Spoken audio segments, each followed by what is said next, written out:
ঘৰত চলিবলৈ কষ্ট হয়, আমি চাৰিটা পৰিয়াল। তাৰপিছত এই ল'ৰাটো সেইকাৰণে কয় মই যাওঁ, মা ময়ো যাওঁ। মই তেতিয়া কওঁ যা, তেতিয়াহ'লে ভালকৈ যাবি, দূৰলৈ চল নাযাবি, সোনকালে আহিবি দেই ঘৰলৈ, এনেকৈ কওঁ।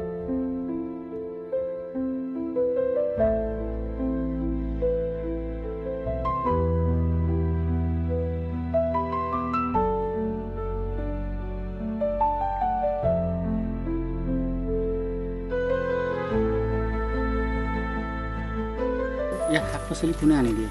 শাক পাচলি তেওঁ নিজেও আনে, কেতিয়াবা বাপেকে আনি দিয়ে, কেতিয়াবা ধৰি লওক মই এইবোৰ ওচৰতে বুটলি দিওঁ।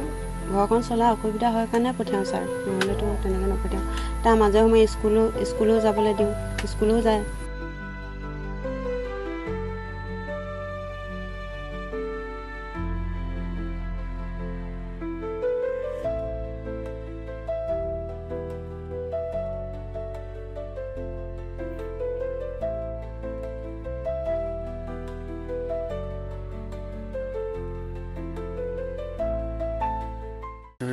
শাক পাচলি বিক্ৰী কৰা?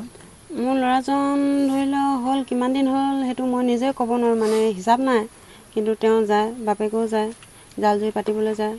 তাৰ বাপেকেও এইফালে দুটকা কমায়, ঘৰত চলিবলৈ কষ্ট হয়, আমি চাৰিটা পৰিয়াল। তাৰপিছত এই ল'ৰাটো সেইকাৰণে কয় মই যাওঁ, মা ময়ো যাওঁ। মই তেতিয়া কওঁ যা, তেতিয়াহ'লে ভালকৈ যাবি, দূৰলৈ চল নাযাবি, সোনকালে আহিবি দেই ঘৰলৈ, এনেকৈ কওঁ। সেই দুইজনে বাপেক পুতেক লাগি ঘৰখন আমি চলোঁ। শাক পাচলি কোনে আনি দিয়ে? শাক পাচলি তেওঁ নিজেও আনে, কেতিয়াবা বাপেকে আনি দিয়ে, কেতিয়াবা ধৰি লওক মই এইবোৰ ওচৰতে বুটলি দিওঁ। ঘৰখন চলা অসুবিধা হয় কাৰণে পঠিয়াওঁ ছাৰ, নহ'লেতো তেনেকৈ নপঠিয়াওঁ।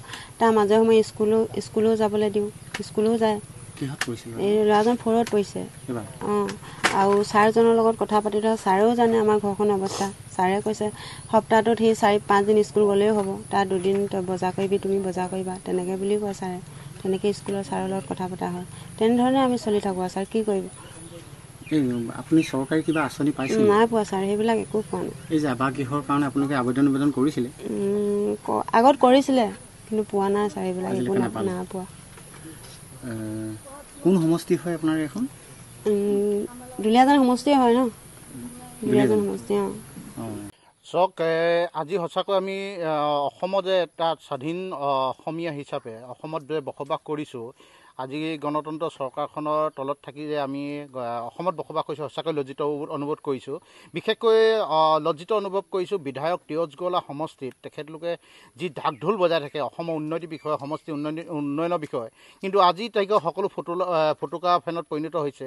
ফোফলা স্বৰূপ তেখেতলোকৰ যে ফটা ঢোল বজাই আছে, এই কথা পৰিলক্ষিত হৈছে। গতিকে চাওক, আজি অসমৰ কোনো এখন আঁচনিয়ে, ভাৰতবৰ্ষৰ কোনো এখন আঁচনিয়ে ঢুকি নোপোৱা এটা পৰিয়াল আজি দেখিবলৈ পাইছে, য'ত এজন 4ৰ্থ শ্ৰেণীত পঢ়ি থকা এজন ছাত্ৰই মাক দেউতাককে কেন্দ্ৰ কৰি ভাই ভনীক তেখেতলোকে পোহপালৰ দিবলগীয়া হৈছে।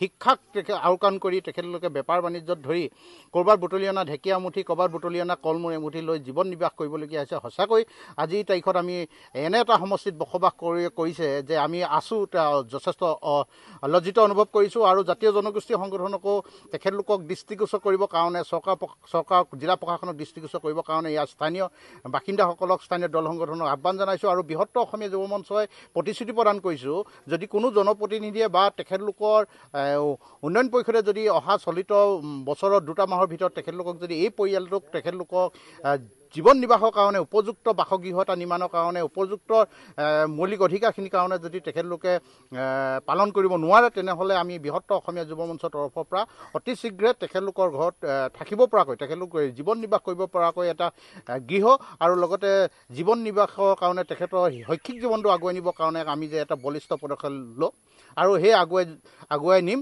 তাৰ আমি প্ৰতিশ্ৰুতি প্ৰদান কৰিছোঁ। তাৰ আগতে কিন্তু স্থানীয় জনপ্ৰতিনিধিক অতি শীঘ্ৰে ইয়াৰ এটা ব্যৱস্থা ল'বৰ কাৰণে জনাইছোঁ। আৰু ঢাক ঢোলেই, ধৰ্মীয় ৰাজনীতিয়েই অতি শীঘ্ৰে দুখীয়া শ্ৰেণীসকলৰ কাৰণে যে চিন্তা কৰিব লাগে স্থানীয় বিধায়কে, তাৰ বাবে কিন্তু পুনৰবাৰ তেখেতলোকক মই আহ্বান জনাইছোঁ।